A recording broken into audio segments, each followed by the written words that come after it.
Incluso hoy en día persisten los ecos de las civilizaciones perdidas. Nos deslumbran y nos intrigan. Permanecen como poderosos guardianes del pasado, un legado de los pueblos desaparecidos que todavía representan.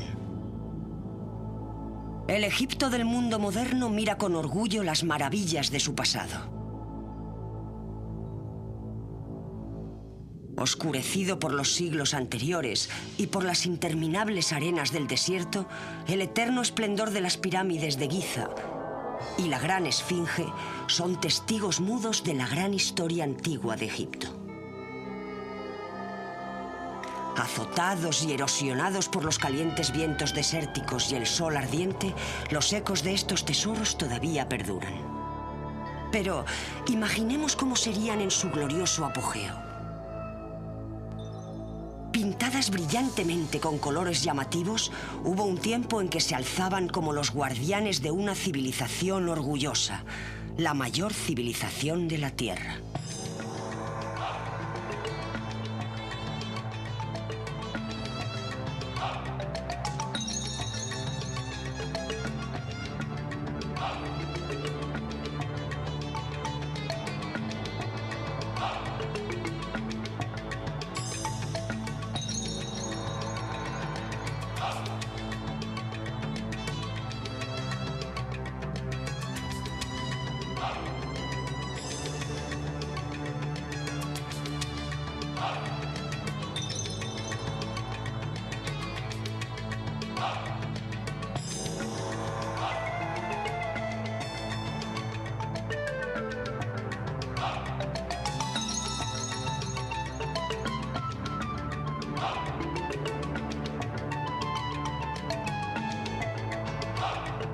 Civilizaciones antiguas. Egipto. Comprender realmente el espacio de tiempo en el que los faraones reinaron es una tarea difícil. Pero si imaginamos todos los sucesos que tuvieron lugar desde el nacimiento de Cristo hasta nuestros días, aún tendríamos que añadir otros 1000 años más al futuro si queremos igualar el periodo del reinado faraónico. Un reinado verdaderamente asombroso de 3000 años de duración.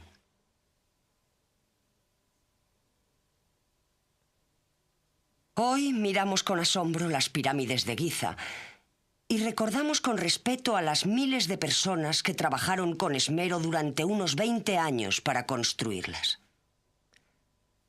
La mayoría de las técnicas de construcción eran similares a las utilizadas hoy en día. Es increíble que 2 millones de bloques de piedra, algunos de ellos con un peso de unas 60 toneladas, fueran transportados por el río Nilo para más tarde ser colocadas en su lugar. Nadie sabe exactamente cómo se llevó a cabo la construcción. Algunos datos sugieren que pudieron utilizarse gigantescas rampas de tierra alrededor de la pirámide durante su construcción para llevar los bloques hasta su emplazamiento. Finalmente, las pirámides se cubrieron de piedra caliza blanca de arriba a abajo, a medida que se quitaban las rampas.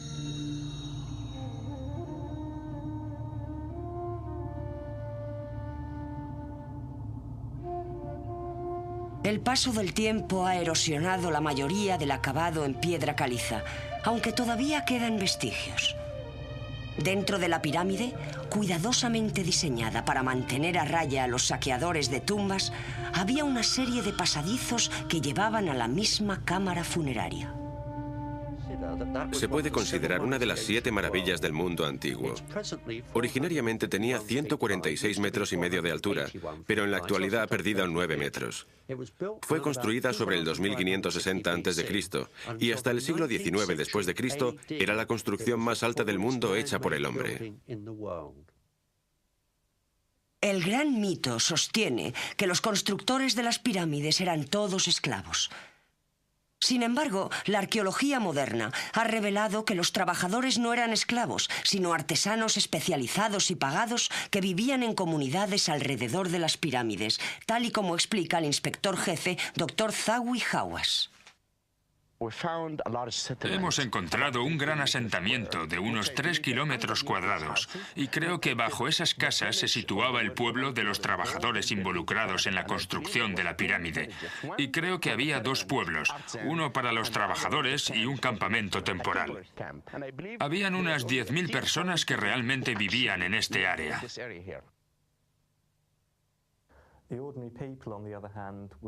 La gente corriente debía estar muy atada a la tierra, y cuando las actividades agrarias se detenían debido a la inundación del Nilo, se dedicaban a trabajar en la construcción.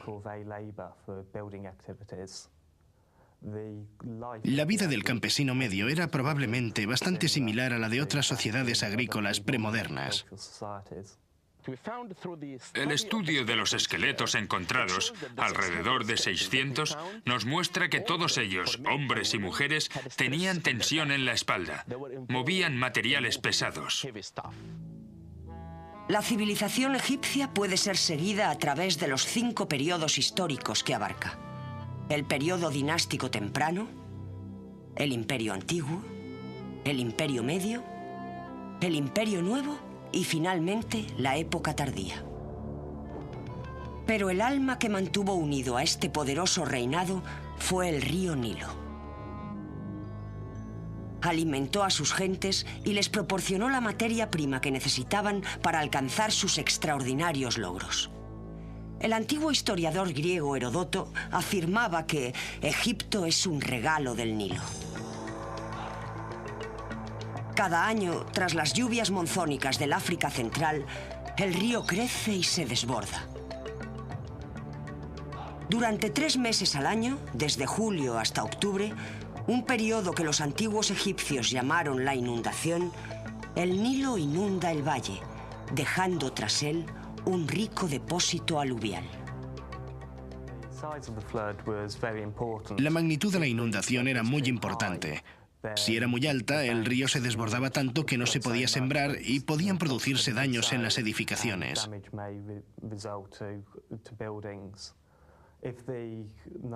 Si el Nilo estaba muy bajo, podía provocar hambre. El Nilo tenía importancia también por ser una arteria de comunicaciones. Los egipcios viajaban subiendo y bajando por el Nilo utilizando botes, lo que facilitó en gran medida la existencia de su complejo estado. Aunque en muchos kilómetros a la redonda todo sea desierto, el barro negro es lo bastante fértil como para cultivar cosechas que alimenten abundantemente a hombres y bestias. Junto con el sol azotador, los antiguos egipcios lo consideraban como la mismísima fuente de vida.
Además de las inundaciones generadoras de vida, el Nilo en sí mismo también proporcionaba una valiosa fuente de alimento.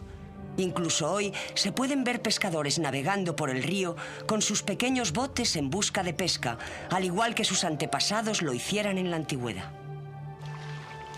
De modo que así es como la historia de Egipto está inseparablemente unida a la vida del gran río.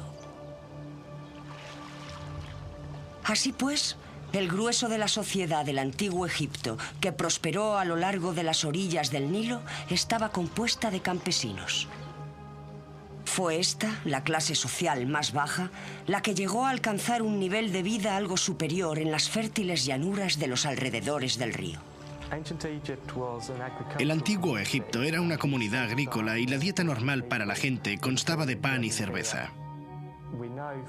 Sabemos mucho acerca de los procesos de hornada y de elaboración de la cerveza gracias a las representaciones y los modelos de las tumbas.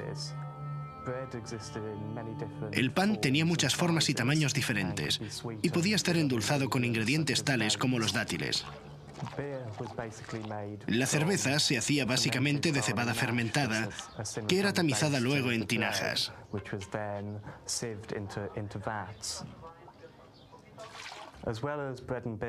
Además de la cerveza y el pan, se cultivaban vegetales como puerros, cebollas, rábanos y lechugas. También se cultivaban frutas como granadas, dátiles y uva.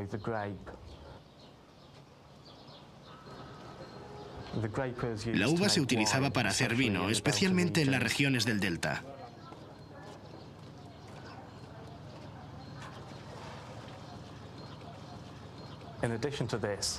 Además de esto, los egipcios comían pescado y criaban animales como ovejas, cabras y cerdos, de los cuales tomaban la leche y la carne. Aunque la carne no formaba una parte importante en la dieta del individuo medio, estaba limitada a las ocasiones festivas.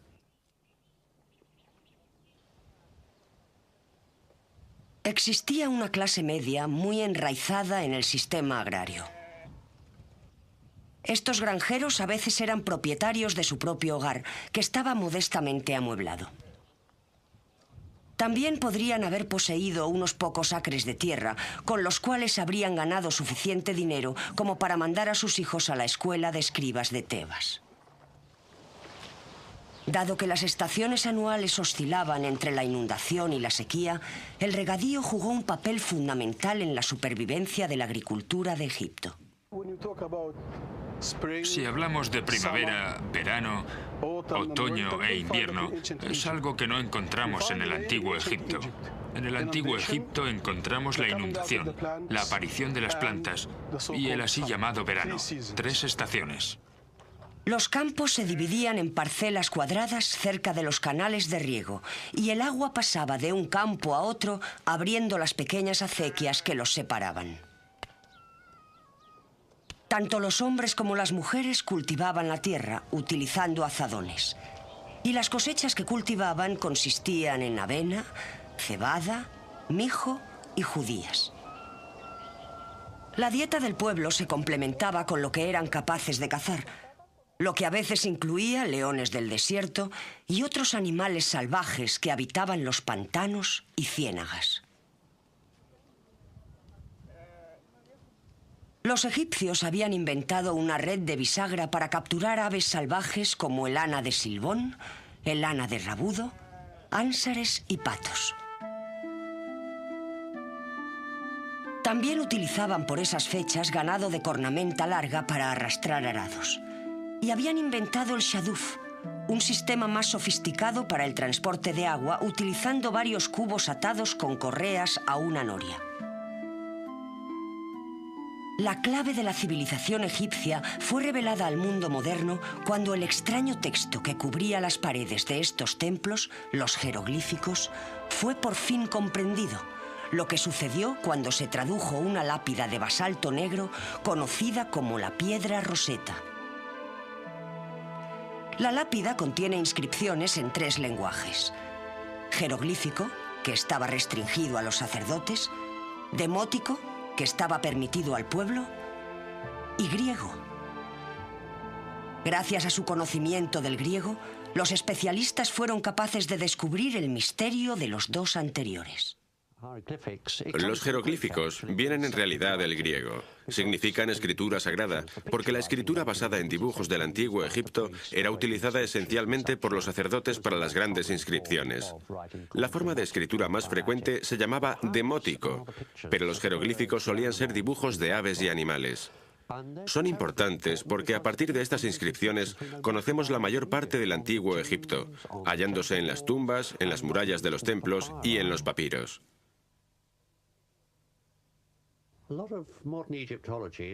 La investigación actual se basa en el trabajo de los primeros descubridores. Ellos empezaron a registrar los monumentos y sus grabados. Las publicaciones de sus textos y sus grabados fueron muy importantes. Muchas de esas cosas han desaparecido actualmente. Y, por supuesto, muchos de los grandes hallazgos se hicieron entonces, como la piedra Rosetta, que ya hemos mencionado. Otro hombre que estuvo involucrado fue el arqueólogo italiano Steabani Belzoni. Fue el primero en encontrar la entrada al gran templo de Ramsés II, el 1 de agosto de 1817. La que aparece en el reverso de esta moneda es la pirámide intermedia Antesa. Por supuesto, Belzoni fue el primero en los tiempos modernos en entrar tal y como se dice en este medallón el 2 de marzo de 1818. De modo que estas personas fueron las precursoras de nuestros estudios de hoy en día. La gente pobre que trabajaba los campos debió mirar con temor a la élite de la sociedad egipcia, aquellos que frecuentaban la corte real de los faraones. La corte real estaba compuesta por los jefes de diversos departamentos administrativos, como la hacienda pública, la judicatura y el servicio diplomático. Por encima de estos dignatarios en la escala social se encontraba el visir o primer ministro. Pero la gran figura que gobernaba sobre todos ellos era el faraón. El jefe todopoderoso del pueblo. La palabra faraón significaba originariamente palacio real, y hasta el 1580 a.C. no llegó a referirse al soberano que vivía en su interior. La historia de estos magníficos soberanos puede seguirse a través de las 25 dinastías que abarcan miles de años.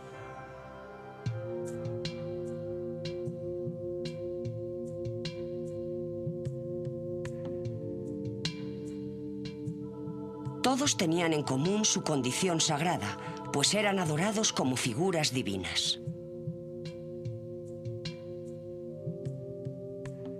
La mayoría tenían su propio harén y grupos de baile compuestos de bellas mujeres que se desvivían por complacer todos sus caprichos y deseos.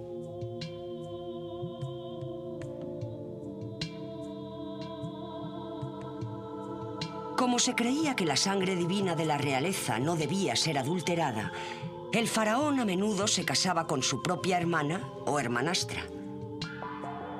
Tampoco era raro que se casara con su propia hija. En la sociedad egipcia, la herencia se transmitía por la línea femenina. Y, por supuesto, esto nos plantea otros problemas. Si observamos la situación desde nuestro punto de vista occidental, diríamos, el buen dios faraón se casó con su hermana. Pero está claro que lo hizo para mantener la línea femenina. En términos de realeza, la hermana se convertiría en la gran esposa real. Si un intruso se casara con ella, podría producir cierto grado de inestabilidad y derrocar al faraón. Efectivamente, en una ocasión el faraón fue de hecho una mujer, Hatshepsut, cuyo notable templo mortuorio todavía puede verse en Deir el-Bahari. Uno de los nombres egipcios femeninos más relevantes del antiguo Egipto corresponde a una reina llamada Hatshepsut. Fue una gran dama y se declaró a sí misma faraona. Se nos presenta la curiosa situación de que es representada en los relieves como un hombre. Vestía ropa de hombre. Incluso llevaba la barba ritual del faraón. A veces, al mirar los relieves y ver la representación de la reina, solo se sabe que es una mujer la que está representada, ya que está vestida como un hombre, por los jeroglíficos que hay a su lado y que indican su nombre. Construyó uno de los templos más bellos y gloriosos que quedan del antiguo Egipto, el templo mortuorio de Deir el-Bahari, que se encuentra junto al moderno Luxor, en la orilla oeste al abrigo de los precipicios de las colinas. Es una de las joyas de la arquitectura egipcia que nos han llegado.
Durante más de 3000 años, los faraones, aquellos reyes dioses, acumularon incalculables riquezas y construyeron tumbas de tal envergadura que incluso hoy en día no se han desvelado todos sus secretos.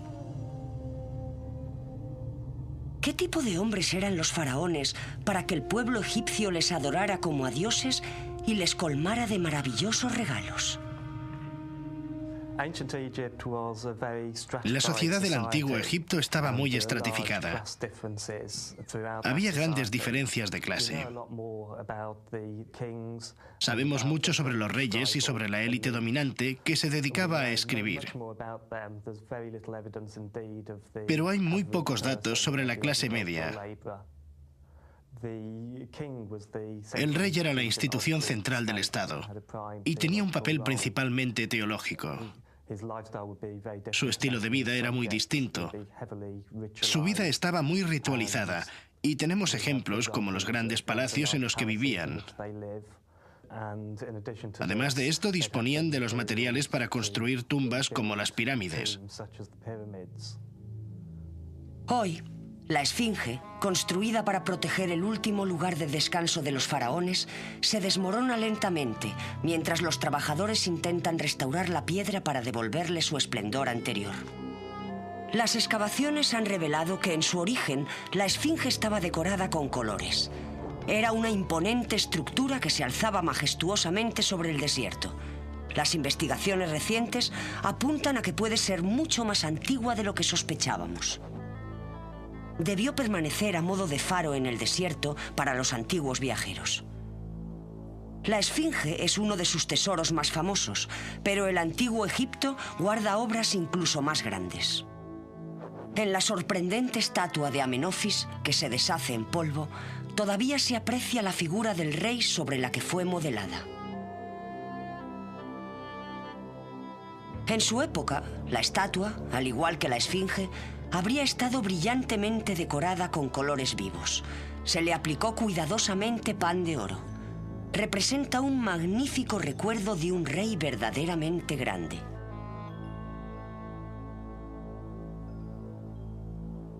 A través de la arquitectura de estos poderosos faraones podemos apreciar su esplendor. En Abu Simbel encontramos más ejemplos de la originaria grandeza de Egipto que se desmoronan lentamente. La característica más destacada del gran templo, construido hacia el interior de la montaña, son las 4 figuras gigantescas sentadas que representan al rey. Guardando la entrada al templo, las impresionantes figuras miden 18 metros de altura.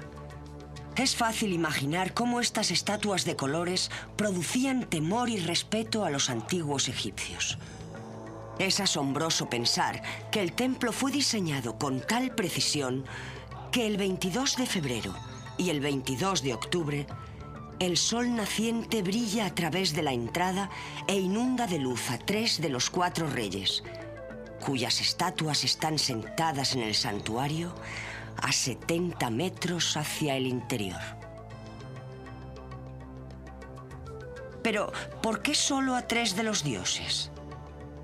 La razón es que el otro dios, Ta, era el señor del inframundo y por tanto debía permanecer en eterna oscuridad. El más pequeño de los 2 magníficos templos, pintados originariamente con un color deslumbrante, estaba dedicado a la diosa Hathor y a la esposa favorita del faraón, Nefertari. Mientras los visitantes de Abu Simbel se maravillan con el milagro de su construcción, a muchos les sorprende saber de una proeza de ingeniería igualmente milagrosa que se llevó a cabo en ese lugar durante el siglo XX. En los años 60, cuando se estaba construyendo la gran presa al sur de Asuán, se dieron cuenta de que las crecientes aguas del lago Nasser sumergirían el templo, y dado que la construcción es de piedra arenisca, era seguro que se desmoronaría. De modo que hubo un gran debate internacional, un consorcio que estudiaba el modo de salvar los templos. Se presentaron muchos proyectos, y el que se siguió finalmente fue el de cortar el templo y las cámaras interiores. Hay un templo cerca, un templo más pequeño dedicado a Nefertari, que era la esposa favorita de Ramsés II. La idea era sacar ambos templos de la roca como un gigantesco rompecabezas. Se cortaron con mucho cuidado en grandes bloques que se suspendieron en el aire a una altura de 100 metros. Se trasladaron a otro lugar más al norte, a unos 60 metros, y se reconstruyó. De modo que allí sigue. La montaña de la que se sacó ha sido de nuevo recreada tras él. No solo es una maravilla de la ingeniería antigua, es una maravilla de la ingeniería moderna que ha salvado uno de los grandes monumentos del mundo. El mundo se unió para ayudar a salvarlo. Y este no es un hecho muy frecuente en nuestra herencia cultural.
A los templos solo accedían el rey y los sacerdotes.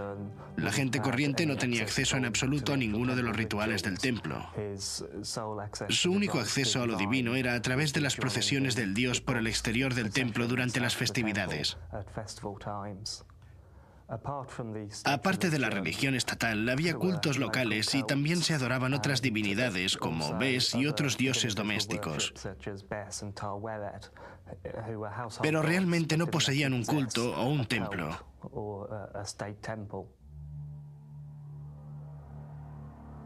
Se desarrollaron dos cultos principales, uno que adoraba a Ra y el otro a Thoth. Les unía una fuerte creencia en la vida después de la muerte.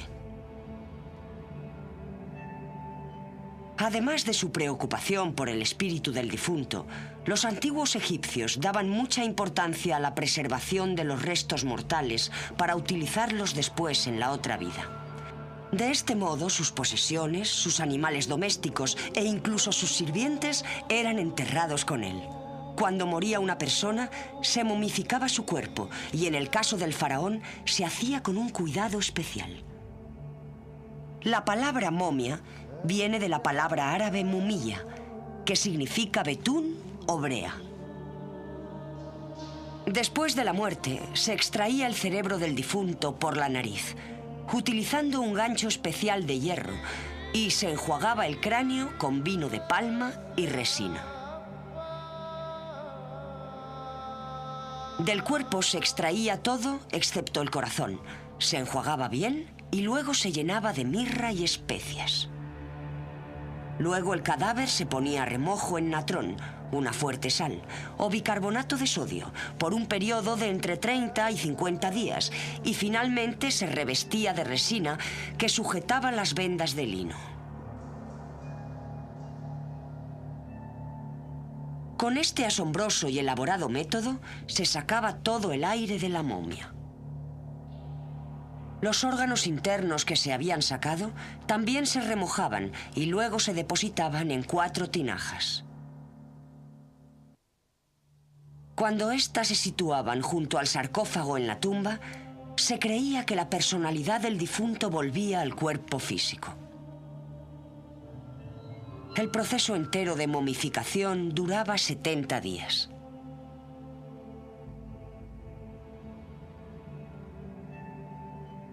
Inmediatamente después de la muerte, se creía que el difunto navegaba en un bote a través del inframundo para someterse a un juicio por Osiris, que era el dios de los muertos. Su corazón se pesaba entonces en la balanza de la verdad, y si había hecho más cosas buenas que malas, se le permitía vivir en el reino de Osiris. Dado que los muertos volvían a la vida después del entierro, se consideraba necesario llenar sus tumbas con todo lo que necesitaran en la otra vida. A menudo se pintaba un retrato del difunto en el sarcófago, y junto a él se ponían sillas, carros, recipientes con alimentos y a veces hasta la barcaza que necesitaba para cruzar el inframundo. Gracias a ello, el hombre moderno puede disfrutar de la perfecta expresión artística egipcia, ya que todos estos objetos se hacían con los mejores materiales disponibles. Las cámaras funerarias no solo estaban llenas de maravillosos tesoros, sino que también sus paredes estaban a menudo decoradas con sublimes pinturas que representaban escenas de la vida del muerto, deidades protectoras y otras imágenes asociadas a su vida. Los faraones siempre optaron por los lugares de entierro más escondidos para prevenir las actividades de los saqueadores de tumbas. Muchos de ellos eligieron lugares como el Valle de los Reyes. Pero a pesar de estas localizaciones tan difíciles, pocas tumbas escaparon intactas. La tumba de Tutankamón permaneció intacta hasta 1922, cuando el arqueólogo Howard Carter la desenterró durante una expedición dirigida por Lord Carnarvon. Todavía hoy hay quien recuerda el suceso, como el hijo del guía que condujo a Carter hasta la tumba. Carter had been before here in this village an inspector of antiquity. Mi padre me contó que iba a hacer una expedición con su amigo Carnarvon.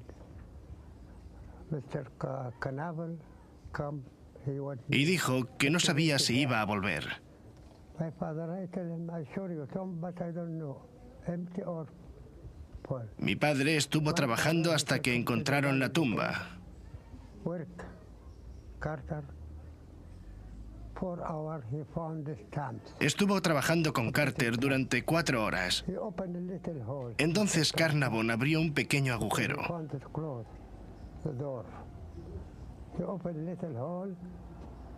He looked. Miró a través de él y observó que la cámara interior estaba repleta de oro. He said the people were good. Pero Carnavon dijo a todos los que estaban allí que no había nada, que la cámara estaba vacía, Outside. y se apresuró a tapar el agujero. And after that, go to Luxor, make telephone to London. Después llamó por teléfono a Londres para comunicar el hallazgo. Canabel coming and King Fuad coming. Aquella misma tarde, All people un gran grupo de personas vino al Valle de los Faraones. and evening 200 soldiers valuably came Había al menos 200 soldados. to the Valley Cave. Entonces Carnavon abrió la tumba. Opened the tomb.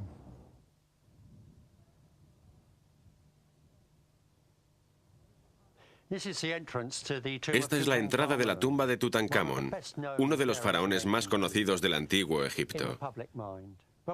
Todavía sabemos poco acerca de él, pero sabemos mucho sobre su tumba, los increíbles tesoros que encontró Howard Carter en 1922.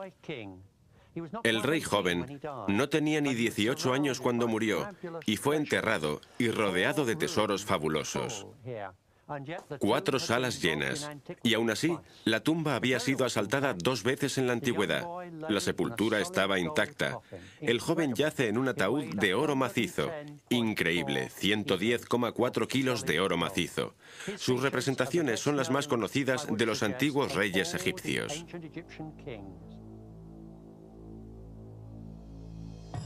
Los tesoros de la tumba impresionaron al mundo. El más famoso de ellos es el sarcófago de Tutankamón. El cuerpo del joven faraón estaba metido dentro de 3 vainas de momia. La primera de madera dorada, la segunda también de madera dorada, pero cubierta con una pasta de cristal en polvo, y la tercera de oro macizo.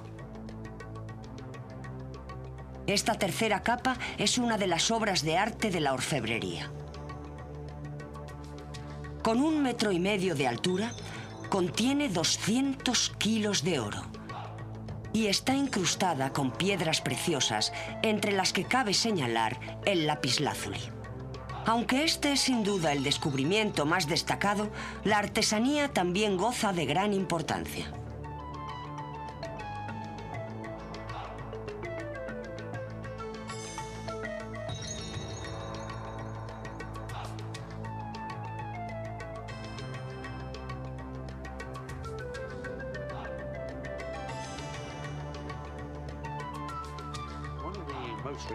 Una de las historias más recurrentes que se cuentan sobre el antiguo Egipto y que por supuesto a los periodistas les encanta es la de la maldición de las momias, la maldición de Tutankamón.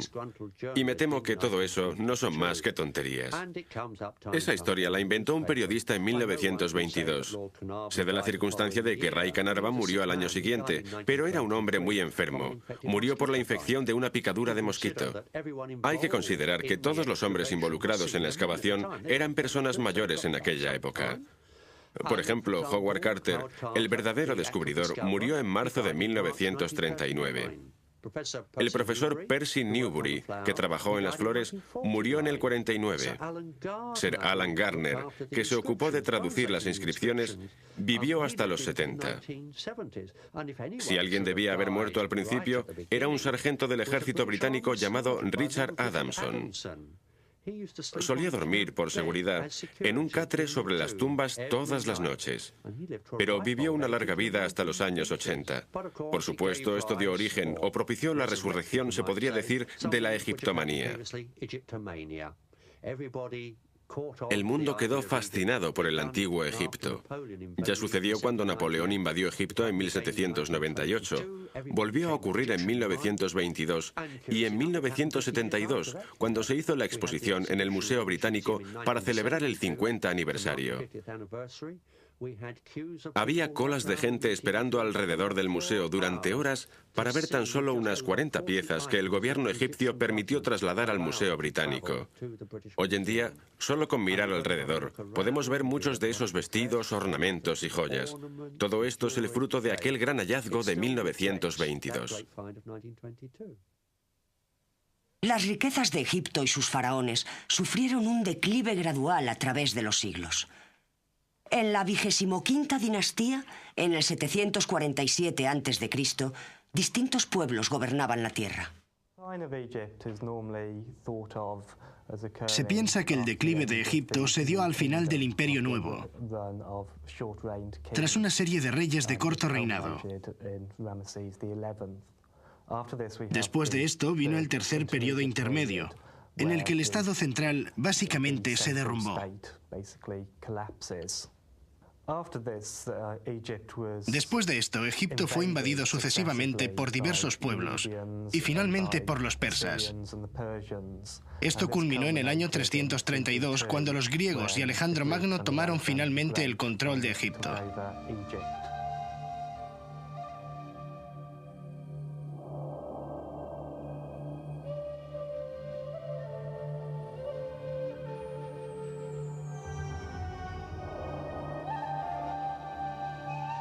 Pero, por desgracia, ya era demasiado tarde para recuperar el poder.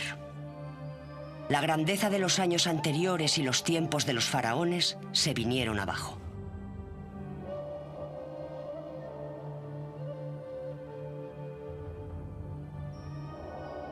$5000 años después de que los grandes reyes gobernaran la rica civilización que se situaba a lo largo del río Nilo, los míticos faraones han mantenido su capacidad para seguir llamando nuestra atención.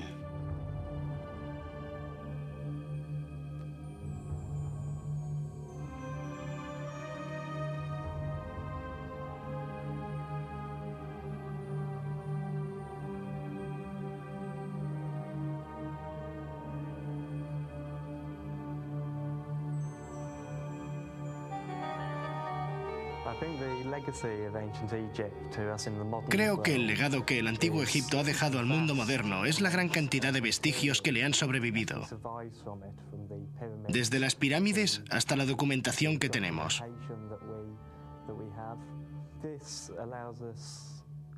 Esto nos ofrece una ventana única a las operaciones de una sociedad antigua que fue muy civilizada, aunque al mismo tiempo muy diferente a la nuestra.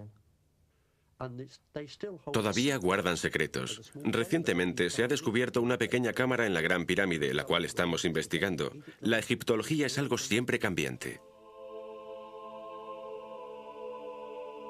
Aquí, en uno de los lugares más evocadores, Karnak, es posible imaginarse el esplendor de la antigua civilización y maravillarse con los testimonios que aún perduran. Desde el más pequeño amuleto hasta el mayor de los templos, el legado que el antiguo Egipto nos ha dejado es incomparable.